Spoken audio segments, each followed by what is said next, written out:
Olá, meus caros, boa noite.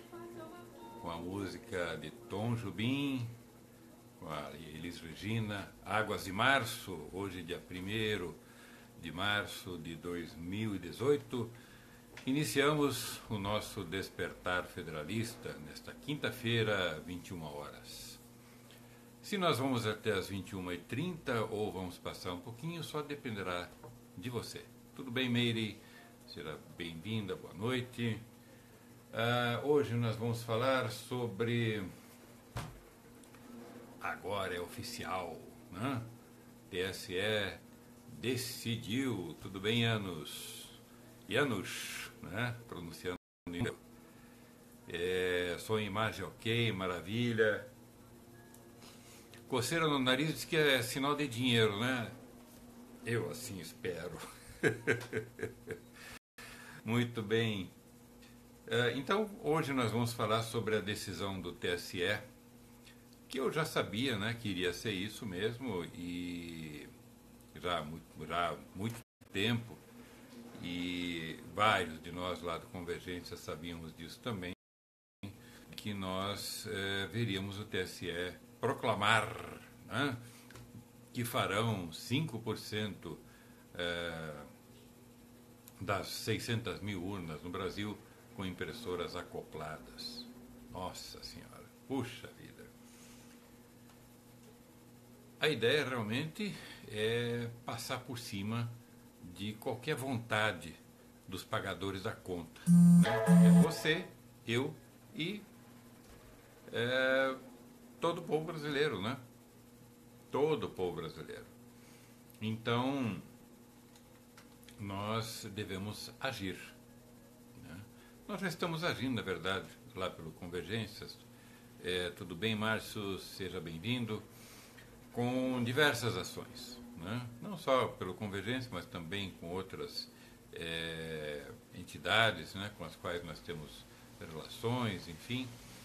E existem diversas ações populares e o som tá bom para muita gente, então para você, Janusz, aumenta aí, aumenta o som na sua caixa aí. Porque eu estou bem pertinho aqui, viu? Ficar muito perto aí, vou ficar desconfortável para quem está aí assistindo, né? Então, a questão aqui é o seguinte, existem várias ações populares, inclusive uma nossa, que exige que as urnas que não tiverem a impressora acoplada, elas não estarão em conformidade, tudo bem, Alexandre? Não estarão em conformidade com a lei e elas devem então obedecer à própria resolução do TSE, que é a sua substituição por votos por papel, né, por cédula de papel, para que os votos então sejam feitos por ali. Tá, com urna de lona. E seguindo ainda mais as determinações do próprio TSE, por meio de resoluções, e eles não podem mudar isso porque estarão desfigurando a Constituição, estarão desfigurando o Código Eleitoral, a Lei 9.504 de 1997, a própria Lei 13.165, né, de 2015. Então eles não podem fazer isso, tá, sob pena de prevaricação, e eles capazes de fazer mesmo, viu? São capazes.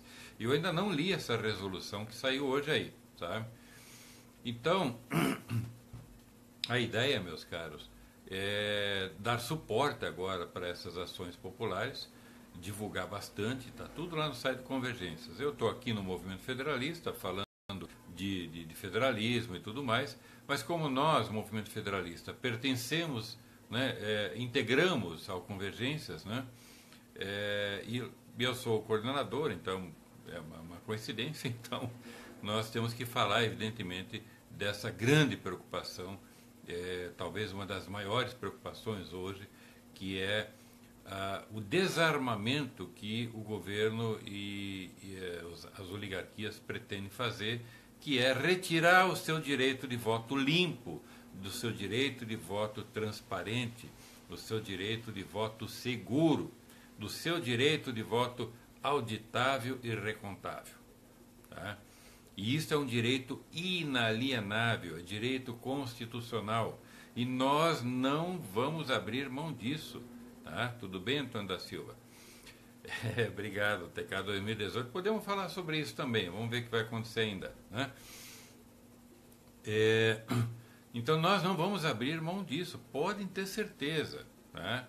Nós não vamos deixar as autoridades em paz, nós vamos expô-las constantemente diante do Brasil, em todas as formas que nós pudermos, e eu quero contar com vocês, tá? Com cada um de vocês, e vamos expor também internacionalmente. Tem lá a Carta da Transparência Internacional, uma carta que está lá no Convergências, inclusive, para quem não sabe. Tudo bem, Cássia? Seja bem-vinda. A Carta da Transparência Internacional está no convergências.org.br. Ela ainda está aberta para receber assinaturas de movimentos. Já tem uns 70, 80 movimentos que assinaram, estão listados lá, inclusive. E se você é líder de algum movimento que ainda não assinou essa carta, então disponibilizou a sua assinatura para constar lá digitalmente, então que se avise, né?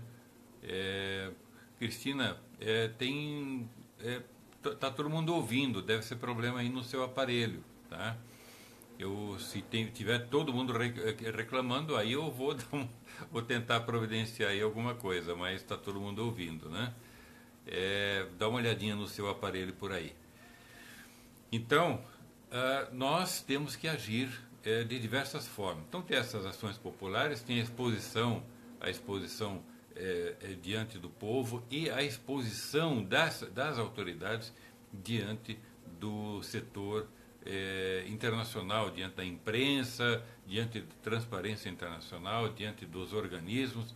Nós vamos preparar ao longo da semana que vem uma série de documentos que vai para o Senado, vai para a Câmara dos Deputados, vai para cada gabinete de cada um desses parlamentares. É um documento específico, um documento que lista os 5 pontos. 5 pontos que o TSE não pode fugir. Não pode fugir. Vai ter a urna. Pois está falhando o som, mas deve ser problema da rede local aí, Cristina, tá? Então, os 5 pontos são muito simples. É o voto impresso, né, naquilo que for possível. Então, já sabemos que será 5%, tá? Maravilha, Patriotas do Brasil, MPFP, né? Então, eu não sei, eu acho que o Cláudio lá já mandou colocar, né? Já pediu para colocar lá, vamos ver. Se não tiver, já colocaremos, né? Olha, tem 2 pessoas reclamando aqui com relação a som. Vou fazer uma tentativa aqui. Vamos ver como é que fica, tá? A gente tem que atender a clientela. O cliente é que manda, né? Vamos ver aqui se tem um buraquinho. Como é que tá aí? Estão ouvindo? Tá tudo bem aí? O som está ótimo. Ficou melhor agora também com isso aqui ou não? Como é que ficou aí? Vamos colocar aqui. Tudo certinho aí? Cristina, o Janos, estavam se queixando aí do som. Muito bem, então vamos adiante. Oi, Margit, tudo bem? Seja bem-vinda. Ótimo, muito bom. Melhor, mas pouca coisa. Mas tá bom, é alguma coisa, né? Muito bem, muito bem. Então, meus caros, vamos lá, vamos seguir adiante, né? Tem uma coisa que nós podemos fazer. Eu mesmo já falei de desobediência civil. Algumas pessoas, teve uma pessoa lá do Avança Brasil que dentro lá na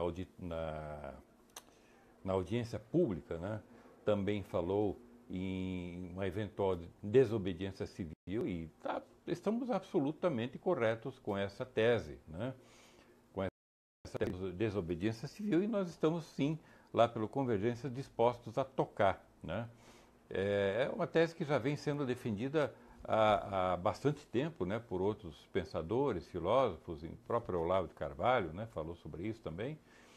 E a gente tem que tocar isso sim, se realmente se esgotarem todos os elementos, todos os dispositivos, realmente o TSE não quiser mesmo, não obedecer à lei. Eu estava falando dos 5 pontos, né?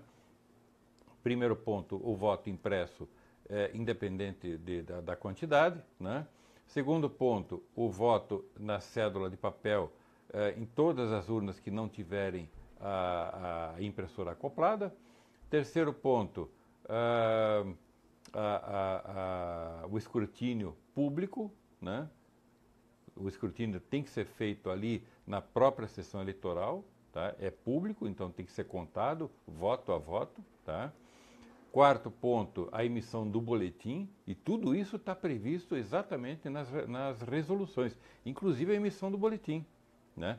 Porque a emissão do boletim hoje é feita na própria máquina, porque o escrutínio é feito na própria máquina, só que de forma escondida.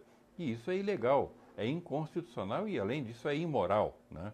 Então não se pode fazer escrutínio escondido e depois publica um boletim e cola na parede, ó, o resultado foi esse aqui.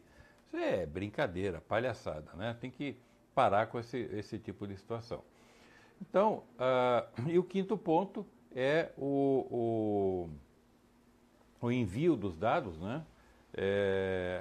A distribuição desse boletim de urna, né? Aliás, isso está no quarto ponto, a distribuição desse boletim de urna no mínimo em 5 vias, né? Como está na própria resolução, cola na parede, todo mundo tira foto, manda para suas redes sociais e manda para a turma vai mandar para os mesários, enfim, para o TRE, e todos esses dados vão acabar sendo cruzados automaticamente. Existem softwares que nós podemos desenvolver até lá para fazer a coleta desses dados. Eu tenho um domínio registrado, que é o espelho do voto. Nós podemos, quem sabe, centralizar tudo isso lá, mas eu vejo que é perfeitamente possível se fazer a contagem local, que vai ser muito difícil de burlar, fazer a emissão do boletim e guardar esses votos, aí é o quinto ponto, guardar todos os votos impressos ou de cédula de papel, guardá-los devidamente na urna de lona, lacrar e guardar por 5 anos para uma eventual recontagem que possa vir a ser solicitada, requerida por algum partido ou algum candidato. Ponto final, acabou. Aí é um processo de eleição normal. Ah, mas é um retrocesso porque é o papel, né, onde já se viu. Bom, então o Japão realmente é um dos países mais adiantados do mundo, pratica o retrocesso, né? A Alemanha também pratica retrocesso, onde é proibido esse tipo de aparato. Estados Unidos, né? E muitos outros países europeus, até o Paraguai aqui do lado, né? Não usa mais urna eletrônica também, testaram lá e não funciona, não tem confiabilidade, então eles não usam mais também. Então, realmente nós temos que fazer o TSE cumprir a lei. Então tem as ações populares e tem mais uma medida que foi criada pela doutora Miriam Gimenez, que é da Associação Pátria Brasil, né, lá de Campo Grande, são membros do Convergências, e ela desenvolveu uma inteligente medida que você e qualquer brasileiro pode tomar, e tomar já, tá?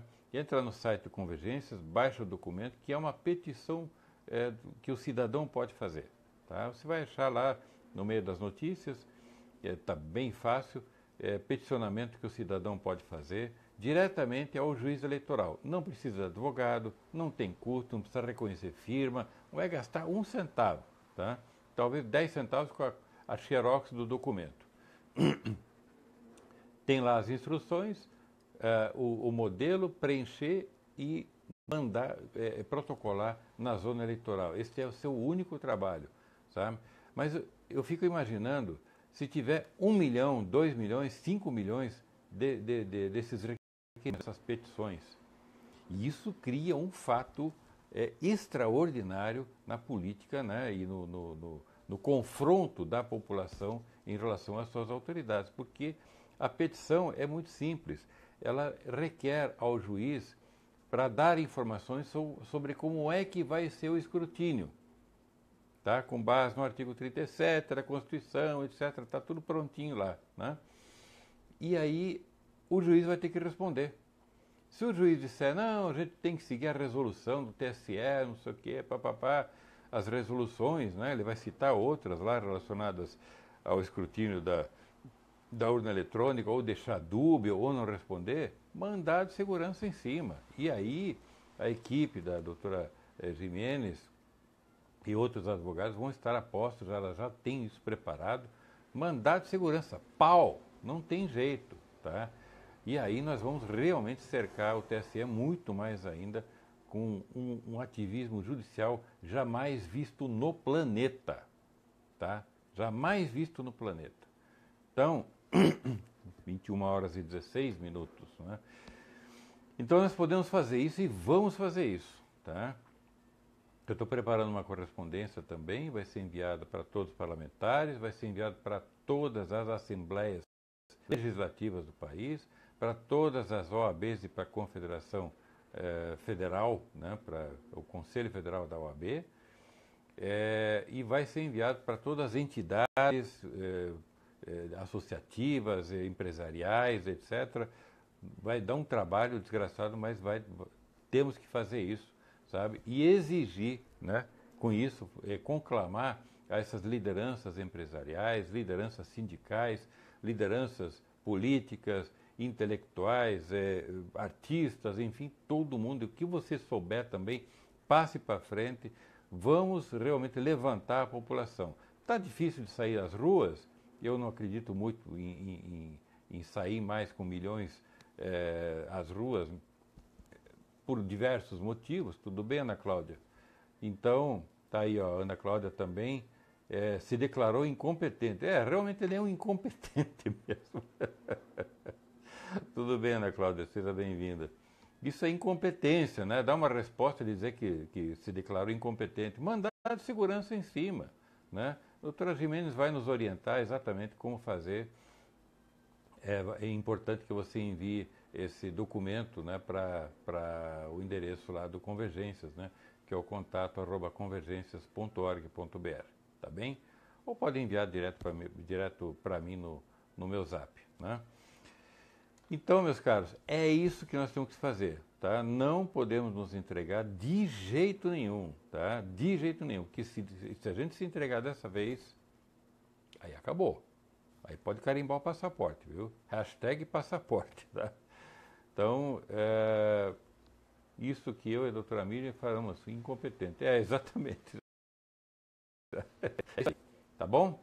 Mas vamos infestar os juízes eleitorais aí. Você veja o exemplo da Ana Cláudia, eu já fiz o meu também, o meu requerimento, tá? Eu vou ter que depois dar uma olhada lá para ver se o juiz se diz incompetente ou não, né?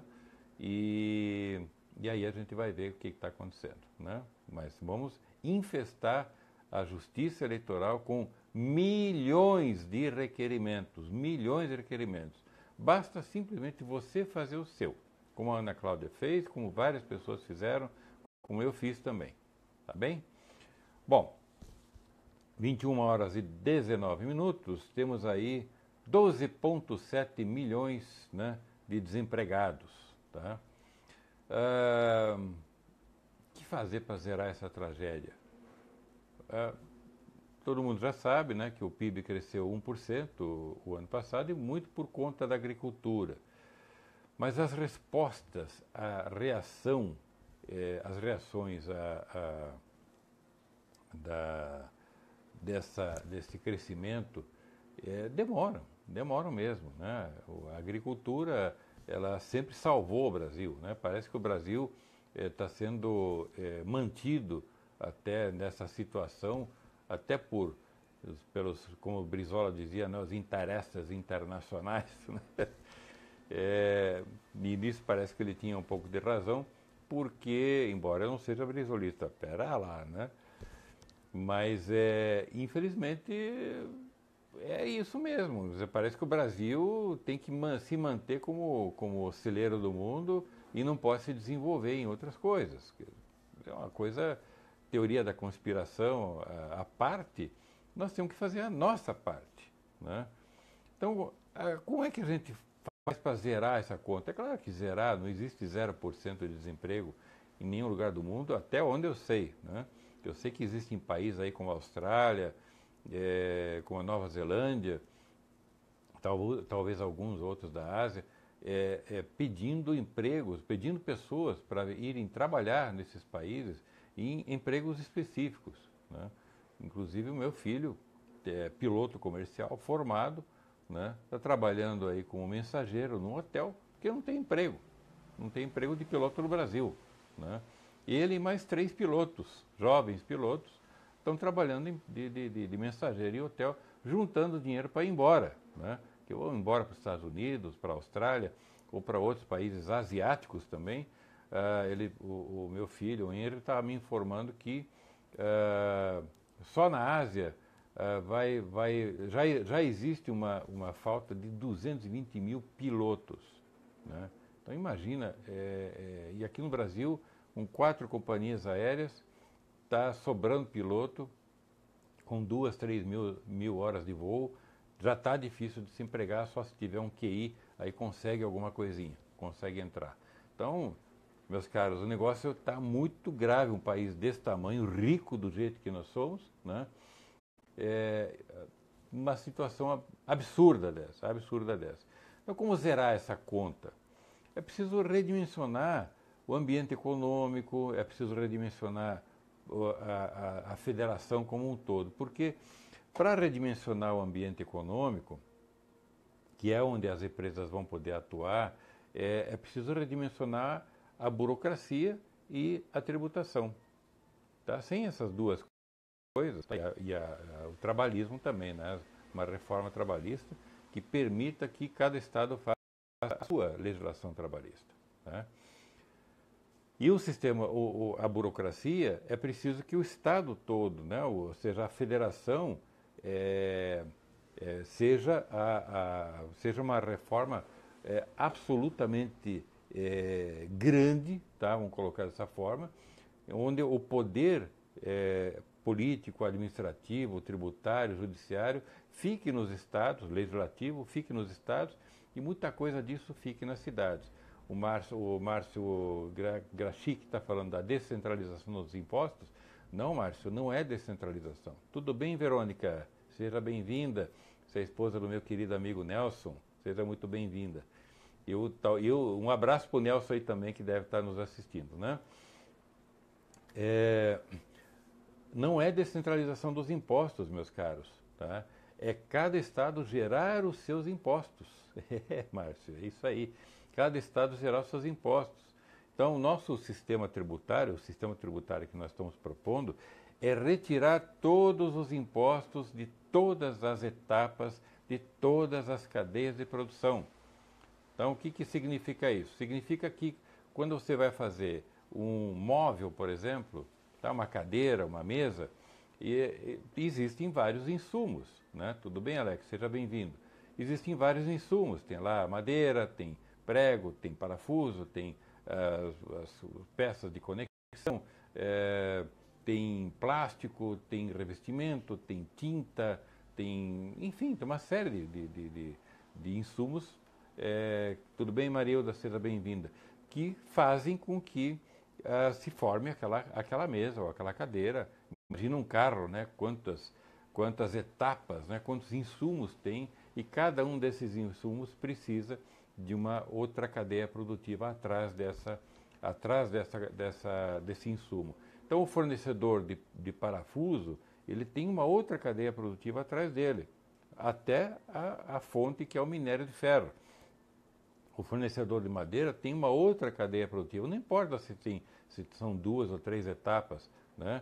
Eu estou falando de uma coisa mais simples, que é uma mesa, né? Ou uma cadeira. Imagina coisas complexas como um aparelho de celular, uma televisão, um carro, né? e outras coisas mais complexas que exigem muitas partes, centenas ou às vezes até milhares de partes para compor um produto. Cada uma dessas partes também tem suas respectivas cadeias produtivas, seus fornecedores encadeados. E cada um desses fornecedores, eles têm que pagar impostos, sabe? As empresas têm que pagar impostos. E o que o empresário faz? Né? Eu garanto que tem vários empresários aqui nos assistindo. O que o empresário faz? Ele pega o imposto e soma no preço. Né? Ele coloca como custo. Então, os preços que eram para ser de X, eles são de 2X, 3X, 4X. Por isso o Brasil tem os preços mais caros do mundo. Nós não temos a maior carga tributária em relação ao produto interno bruto, ou seja, o PIB do mundo. Nós temos a maior carga tributária nos produtos. É o pior sistema de tributação do planeta, talvez até da galáxia. Tá? Então, parece que é muito difícil. Eu tenho falado com empresários, com associações empresariais, comerciais, etc. E eles ficam assim, com aquela cara, sabe? E ficam falando no mantra que há 35 anos de reforma tributária e não conseguem enxergar, e pouca gente conseguiu enxergar, economistas, enfim, que o problema do Brasil da reforma tributária, e é impossível, tem que ser uma reforma do sistema tributário. Tá? E o que nós estamos propondo, então, já que estamos falando disso? Nós estamos propondo que exista a tributação somente no final da cadeia, né, que é o consumidor.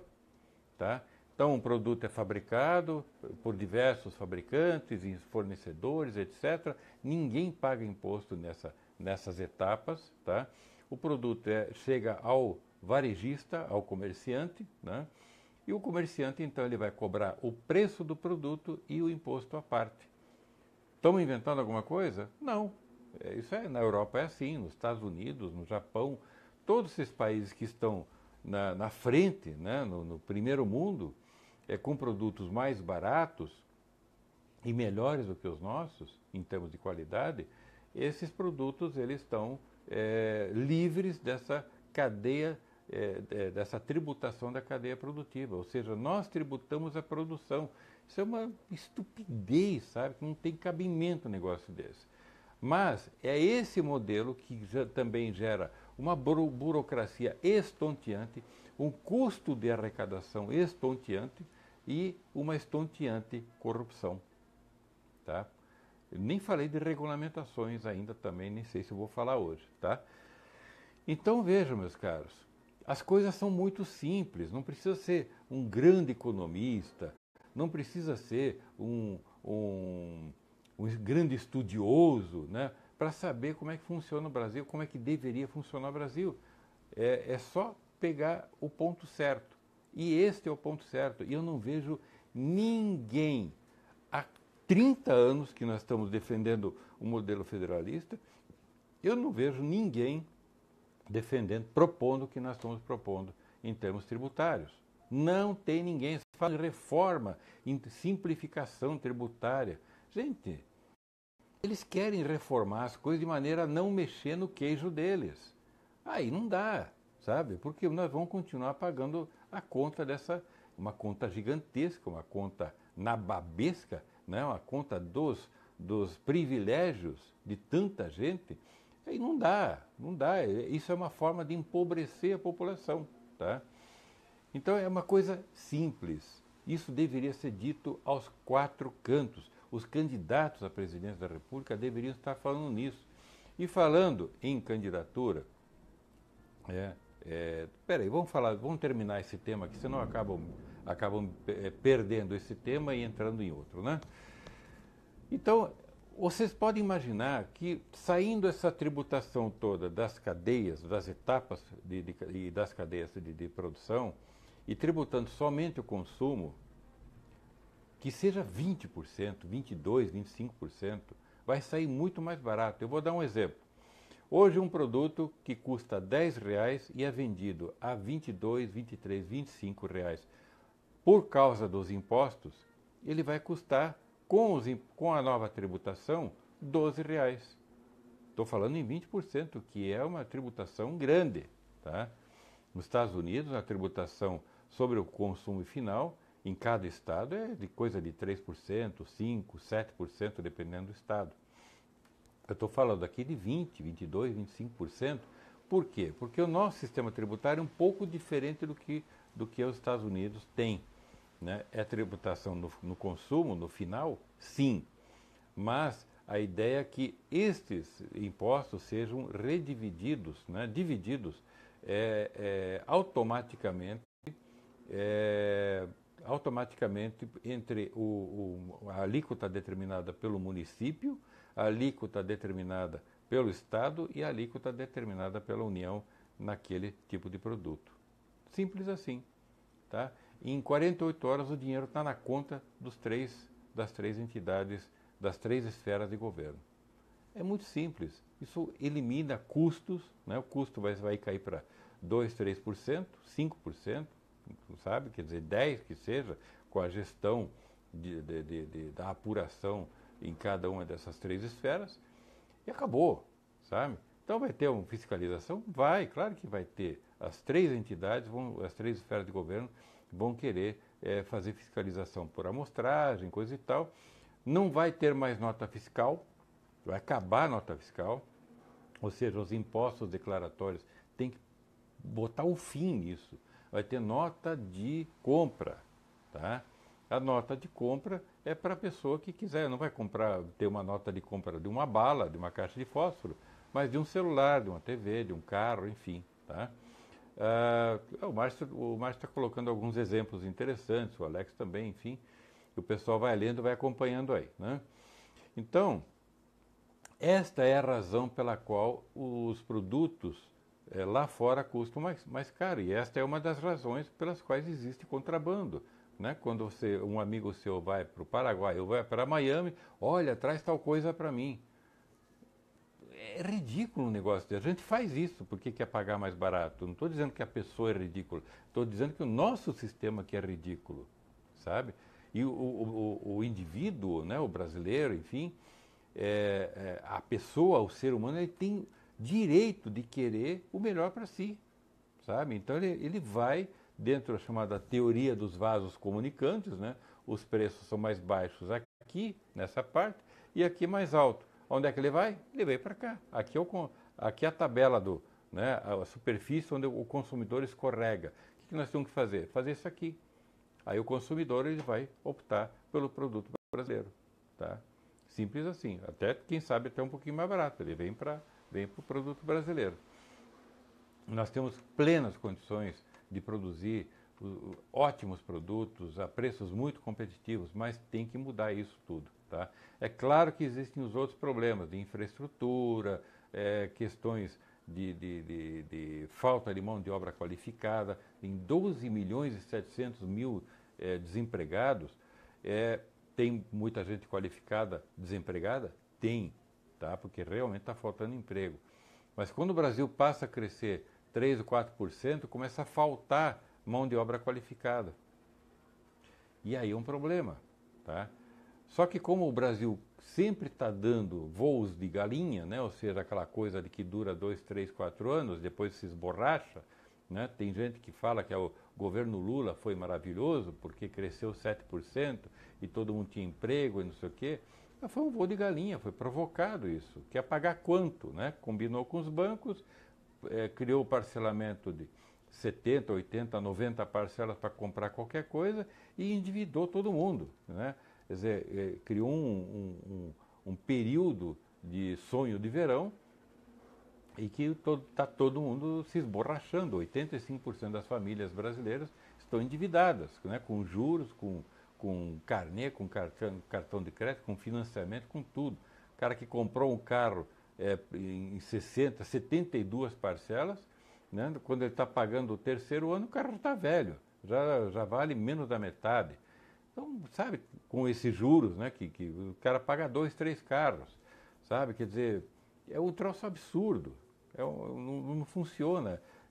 A economia, o ambiente econômico não tem como prosperar desse jeito e aí não tem como gerar produtividade, produção, não tem como gerar comércio, não tem como gerar emprego. É simples assim. Então, a única forma de realmente resolver o problema do desemprego no Brasil é melhorar o ambiente econômico, é melhorar o ambiente burocrático, é melhorar o ambiente tributário, é devolver o dinheiro que é do povo para o povo, simplesmente deixando de tributar do jeito que se tributa no Brasil. Então o problema não está em relação à carga tributária, em relação ao PIB, está em relação aos produtos que são produzidos. E isso ninguém está falando. Então o problema do desemprego se resolve desta forma. Tá?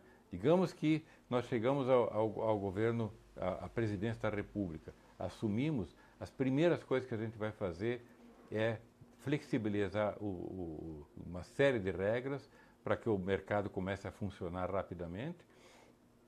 E a partir do instante em que nós conseguimos substituir a Constituição, em questão de 1 a 2 anos, a gente consegue mudar toda a matriz tributária, né?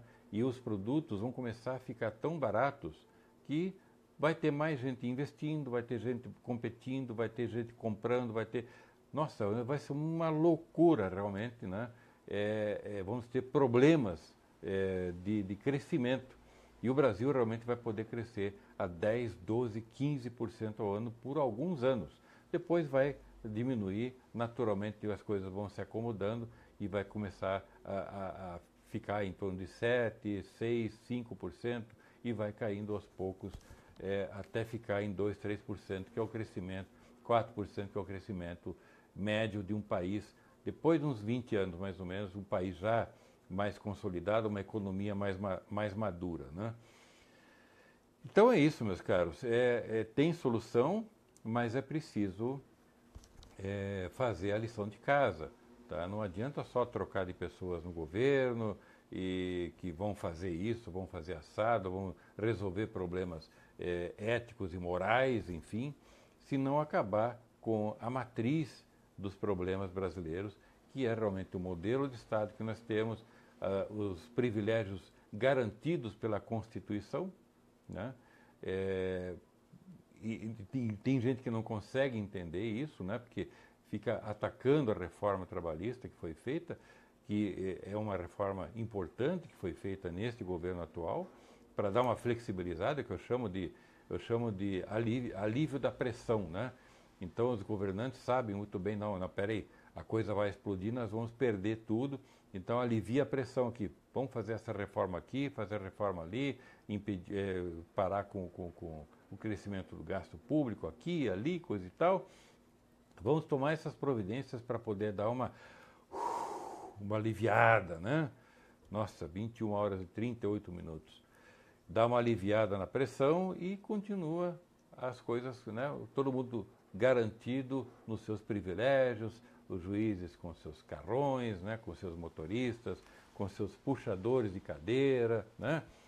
Principalmente os juízes da Suprema Corte, essas coisas assim bacanas, né? Deputados com seus carros, enfim, com seus motoristas, todo mundo cheio de privilégios, funcionários públicos, que eu não tenho nada contra, exceto por duas coisas, pelo excesso de funcionários públicos e pelos privilégios que são superiores, infinitamente superiores aos privilégios do setor privado. É só ver a comparação no sistema previdenciário, quem que sai ganhando, quem que sai perdendo, quem está pagando a conta de quem, né? Então é isso, tá? E os russos, né? Como combinar com os russos? Você tem toda a razão, meu caro, toda a razão. Nós temos um projeto, sim, é um ensaio constitucional. Esse ensaio constitucional, ele será analisado ele já está sendo analisado pela população, tem um endereço, constitucionalfederalista.org.br. Qualquer brasileiro pode entrar lá e fazer a sua observação em qualquer cláusula, né? Tudo isso será levado, juntamente com o ensaio, para um comitê de notáveis, que nós estamos formando, já está com 8 pessoas.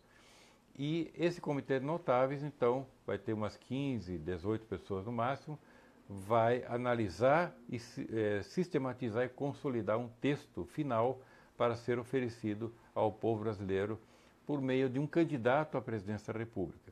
Bom, quem é esse candidato? Se o Supremo Tribunal Federal aprovar a nossa ação, né, nós ganharmos essa ação que nós estamos entrando entre hoje e amanhã, pela candidatura avulsa, do ponto de vista jurídico é 100% garantido, mas do ponto de vista político aí ninguém sabe, né? Nós estamos falando do Supremo Tribunal Federal e todas essas circunstâncias políticas aqui. Tudo bem, Isabel? E então a gente não sabe o que vai acontecer. Mas se passar a candidatura avulsa, deste que vos fala, então serei sim realmente o candidato à presidência da República. E aí eu apresentarei à população, que são 210 milhões de pessoas, que são 148 milhões de eleitores, para votarem nos federalistas, porque com tal poder político, se